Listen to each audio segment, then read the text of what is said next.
तो जय हिंद। कैसे हैं आप सभी? उम्मीद और आशा और विश्वास है कि आप सभी बहुत ही स्वस्थ होंगे, मस्त होंगे और अपनी पढ़ाई जोर शोरों से कर रहे होंगे। 10th क्लास वाले अपने एग्जाम की तैयारी कर रहे होंगे और जो 11th क्लास वाले हैं वो 12th क्लास में जाने की तैयारी कर रहे होंगे। तो मैंने एक कमेंट के माध्यम से पूछा था, आपने कुछ प्रश्न बताया था और मैंने उसके जवाब इस वीडियो में दिया था और इस वीडियो में आपने बहुत अच्छा रिस्पांस मिला। मतलब मैं कोई भी बनाती हूँ तो इसमें 10, 20, 50 होता है, लेकिन इसमें अपने 186 स्टूडेंट ने देखा है। 186 स्टूडेंट ने देखा है और 25 स्टूडेंट ने कमेंट किया है और मैंने जो वीडियो बनाया था उसका बहुत ही अच्छा रिस्पांस मिला है। आपके मन में क्वेश्चन आ रहा होगा, 11th क्लास नहीं पढ़े हैं तो अच्छा मार्क्स आ जाएगा। और दूसरा क्वेश्चन, बिना 11th किए 12th में क्या क्या प्रॉब्लम होगी। तीसरा क्वेश्चन होगा, 11th क्लास तो फर्स्ट ईयर है, उसमें हम लोग रेस्ट करते हैं। कुछ स्टूडेंट नहीं मानते कि 11th class is first year मतलब रेस्ट ईयर। और अगला क्वेश्चन कि 11th पढ़ने के क्या फ़ायदे हैं, अगर आप पढ़ लेंगे तो क्या क्या आपको फ़ायदा मिलेगा। अगर आप 11th क्लास नहीं पढ़े हैं तो अच्छा मार्क्स आ जाएगा, तो हाँ बिल्कुल आ जाएगा। 100% आपका अच्छा मार्क्स आएगा, लेकिन आपको 11th की तरह 12th क्लास में गलती नहीं करनी पड़ेगी। 11th में आपने छोड़ दिया, कोई क्लास नहीं किया तो कोई बात नहीं। अब 12th क्लास में ये गलती दोहराना नहीं है, क्योंकि 12th क्लास का सिलेबस बहुत बड़ा है, छोटा नहीं है। छोटा समझने की गलती बिल्कुल मत कीजिएगा और अच्छा मार्क्स तो एकदम आ जाएगा, 100% आएगा। कोई नहीं भी पढ़ता है, लेकिन आप नहीं पढ़े हैं तो कोई बात नहीं, लेकिन अच्छा मार्क्स आ जाएगा। डेली प्रैक्टिस करना पड़ेगा, डेली रिवीजन करना पड़ेगा और स्टडी तो डेली करना पड़ेगा। चाहे आप किसी भी स्ट्रीम के क्यों ना हो, चाहे आप साइंस के हो या आर्ट्स के हो या कॉमर्स के हो, आपको तो स्टडी डेली करना ही पड़ेगा, तभी अच्छा मार्क्स आएगा। इसमें 11th की तरह गलती नहीं करना है, पढ़ाई को सीरियसली लेना पड़ेगा, मौज मस्ती नहीं चलेगा। आप रोज़ पढ़िए, डेली प्रैक्टिस कीजिए, क्वेश्चन बैंक लगाइए और आपका भी मार्क्स बहुत अच्छा आएगा। तीसरा क्वेश्चन कि बिना 11th किए 12th में क्या प्रॉब्लम होगी। तो कुछ प्रॉब्लम आपको फेस करना पड़ेगा। अगर आप साइंस स्ट्रीम के हैं तो केमिस्ट्री में सभी विषय को बताते हैं, तो केमिस्ट्री में आपको ये प्रॉब्लम होगा कि इसमें मूललता आता है और क्या बोलते हैं, उपसंयोजक के बारे में पढ़ना पड़ता है। इलेक्ट्रॉन गति करता है, वो कितने कक्षक में गति करता है, S block, P block, D block, F block, ये सब ब्लॉक पढ़ना पड़ेगा। फिर उसमें चक्रण पढ़ना पड़ता है, इलेक्ट्रॉनिक विन्यास पढ़ना पड़ता है। 11th क्लास में ये टॉपिक है जो 12th क्लास में मोस्ट इम्पोर्टेंट है, अधिक से क्वेश्चन उससे आते हैं उसमें। और 11वीं क्लास में बहुत ऐसा चीज़ है, बहुत ऐसा टॉपिक है जो 9th से बिल्कुल मैच करता है। अगर आप 11th पढ़ेंगे तो ऐसा लगेगा कि आप 9th का रिवीजन कर रहे हैं। और सेम 12th क्लास में भी ऐसा होता है, अधिकांशतः चीज़ 10th से रिलेट करता है।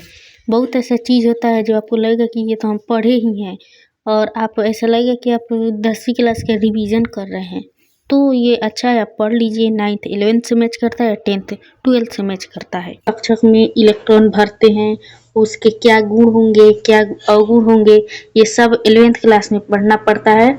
फिर कुछ इनऑर्गेनिक में जैसे एस ब्लॉक का तत्व है, वो 11th क्लास के चैप्टर है, इसमें पूरा पढ़ना पड़ेगा। ऑर्गेनिक में कुछ आइपक नाम भी पढ़ना पड़ता है और उसके बारे में पूरी विधि की जानकारी मिलती है।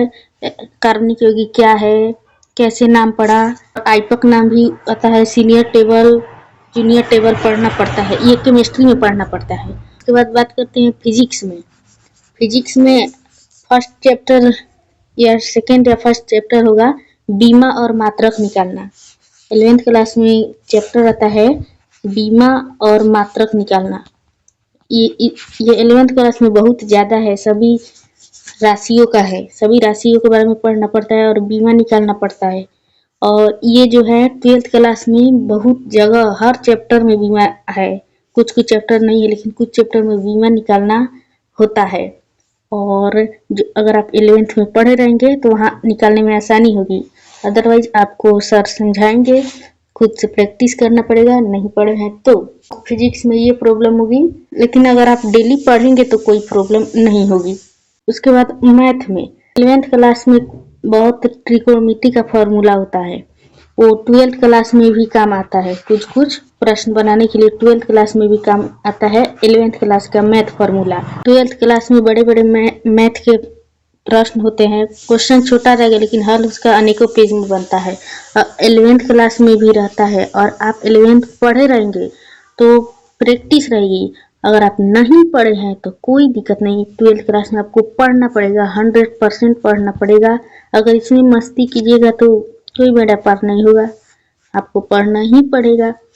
उसके बाद बायोलॉजी में कुछ टॉपिक जो होता है 12th क्लास में डायरेक्ट होता है, और मैंने तो 11th क्लास में बायोलॉजी नहीं पढ़ा था, 12th क्लास में पढ़ी, लेकिन बायोलॉजी पूरा 100% समझ आया, कोई दिक्कत नहीं हुई। अगर आप नहीं पढ़े हैं तो कोई बात नहीं, आपको 12th में पढ़ना पड़ेगा। अगर पढ़ लिए हैं तो बहुत अच्छी बात है। उसके बाद कुछ आर्ट्स के स्टूडेंट होंगे तो उसमें मतलब जब 10th क्लास में थे तो हम लोग का साइंस में 3 सब्जेक्ट था, फिजिक्स, केमिस्ट्री, बायोलॉजी, और सोशल साइंस में 4 था, geography, history, political science, economics. वहीं जब आप 12th क्लास में आइएगा या 12th क्लास में जब आइएगा तो हर एक बुक का 2-2 पार्ट होता है, हर एक बुक का 2-2 पार्ट होता है।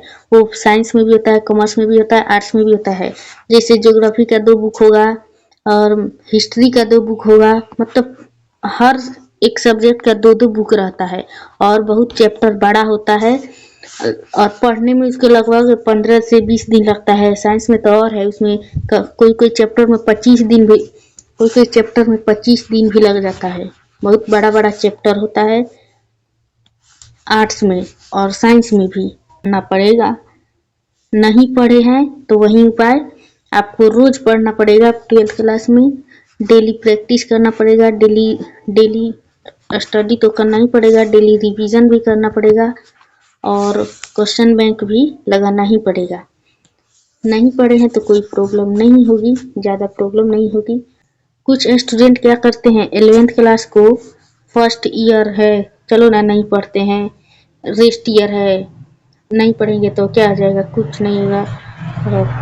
और कुछ कुछ स्टूडेंट कुछ घरेलू कार्यों की वजह से नहीं पढ़ पाते हैं, उनको कुछ प्रॉब्लम हो जाती है, घर में कुछ प्रॉब्लम हो जाती है, तो इसलिए जो मजबूरी में नहीं पढ़ते हैं, तो ज़्यादा प्रॉब्लम तो नहीं होगी। बस आपको 12th में और ज़्यादा मेहनत करना पड़ेगा, तो आपका 12th क्लास बहुत अच्छा हो जाएगा। और चौथा क्वेश्चन कि 11th पढ़ने के क्या फ़ायदे हैं। अगर आप 11th पढ़ लिए रहेंगे तो आपको एक अंदाज़ा हो जाएगा कि 12th का सिलेबस कैसा है, इंटर का सिलेबस कैसा है, कितना बड़ा है, हमें कैसे पढ़ना है, कितना पढ़ना है, किस चैप्टर को कैसे पढ़ना है, ये सब आपको 11th क्लास पढ़िएगा तो आपको अनुभव हो जाएगा। तो अगर आप नहीं पढ़े हैं तो 12th क्लास में पढ़ना ज़रूरी है। अगर आप 11th पढ़ लिए हैं तो ये बहुत अच्छी बात है। तो उम्मीद करती हूँ आपको ये वीडियो पसंद आया होगा, और आप इस वीडियो से ज़रूर कुछ ना कुछ सीखे होंगे। मिलेंगे किसी नेक्स्ट वीडियो में, कमेंट कीजिएगा। धन्यवाद।